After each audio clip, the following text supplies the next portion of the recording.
राज्यात मराठी न बोलणाऱ्या रिक्षा आणि टॅक्सी चालकांवर उद्यापासून कारवाई होणार आहे, अशी कठोर भूमिका परिवहन मंत्री प्रताप सरनाईक यांनी स्पष्ट केली। ज्या चालकांना मराठी येत नाही त्या चालकांचा परवाना 3 महिन्यांसाठी निलंबित केला जाईल, पण 3 महिन्यानंतरही जर मराठी आलं नाही तर मग परवाना कायमचा रद्द करण्याचा निर्णय सरनाईक यांनी जाहीर केलेला आहे।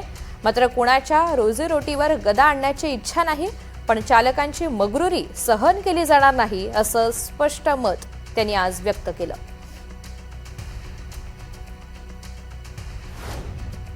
एक महिन्याचा कालावधी अनेक रिक्षा टॅक्सी संघटनांच्या नेत्यांनी आमच्याकडे मागितला। अनेक जे राजकीय पक्षाचे नेते त्यांनी आम्हाला सांगितलं की आम्हाला मुदतवाढ हवी आहे, परंतु माझं असं म्हणणं की कायद्याच्या कक्षेमध्ये राहून आम्ही ही मुदतवाढ त्यांना देतोय। म्हणजे 30 दिवसाची मुदत आहे, पण ती आता कायद्याच्या कक्षेत राहील। आतापर्यंत 105 दिवसाची जी मुदत दिली होती ती कायद्याच्या कक्षेत नव्हती, ती मानवतावादी दृष्टिकोनातून आम्ही दिली होती। आज 30 दिवसाची मुदत दिल्यानंतर जर 30व्या दिवसापर्यंत तुम्हाला मराठी भाषेचं व्यावहारिक ज्ञान नाही आलं तर नाईलाजानं का होईना, पण आम्हाला तुमचं लायसन्स जे आहे, बॅच जो आहे तो 3 महिन्याकरता निलंबित करता येईल। परंतु तो 3 महिन्यामध्ये सुद्धा जर तुम्ही शिकला नाहीत तर मात्र तुमचं जे बॅच आहे तो तुमची मुजोरी जी आहे ती जाणीवपूर्वक आहे।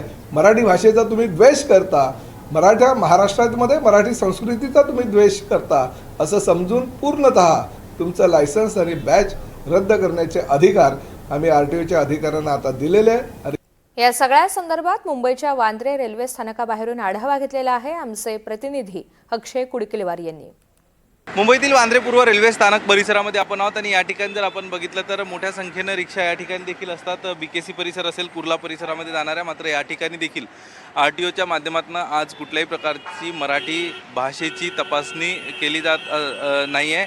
हे चित्र आहे। मुंबईत सगळीचकडे अशाच पद्धतीची परिस्थिती दिसून येते। कुठल्याही ठिकाणी मराठीबाबत कुठलीही विचारणा आरटीओच्या माध्यमातून केली जात नाही आहे। आपण काही रिक्षा चालक आहे त्यांच्याशी संवाद साधण्याचा प्रयत्न करणार आहोत। मराठी बोलता येते का दादा? मराठीची परीक्षा दिली का? मराठी बोलता ना, बोलो। काय एकूण आरटीओने अजून तपासणी सुरू केलेली आहे? कुठे विचारलं का मराठी संदर्भात? भाई विचारला क्या है, मतलब किसको कम आता है किसको नहीं आता है, थोड़ा करेंगे तो वजह पण आरटीओ आले होते का आज बँड्राला? आते ना भाऊ, कल आए थे ना। काही मराठी भाषेची तपासणी सुरू झाली आहे का? काय सांगाल मराठी भाषेबद्दल? आज कुछ हुआ ही नहीं अभी तक। अच्छा, बोल रहे नहीं अभी कुछ, पुलिस वाला पूछा ही नहीं अभी तक।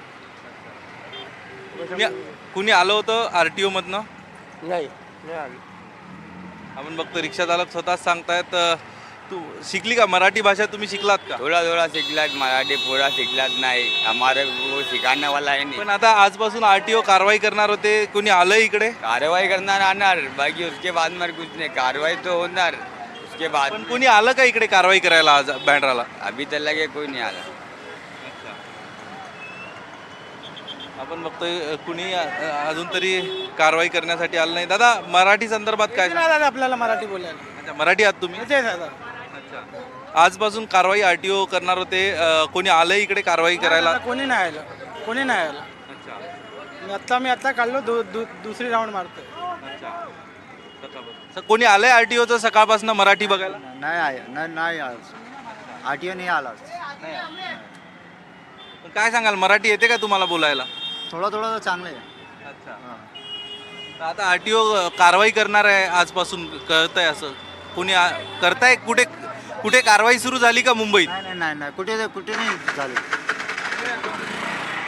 आपण बघतोय सगळे रिक्षा चालक सांगतायत कुठेही अद्यापपर्यंत मराठी भाषा ज्यांना येत नाही त्यांच्यावरती कारवाई सुरू झालेली नाही। त्यामुळंच सातत्यानं एनडीटीव्ही हाच प्रश्न उपस्थित करतंय।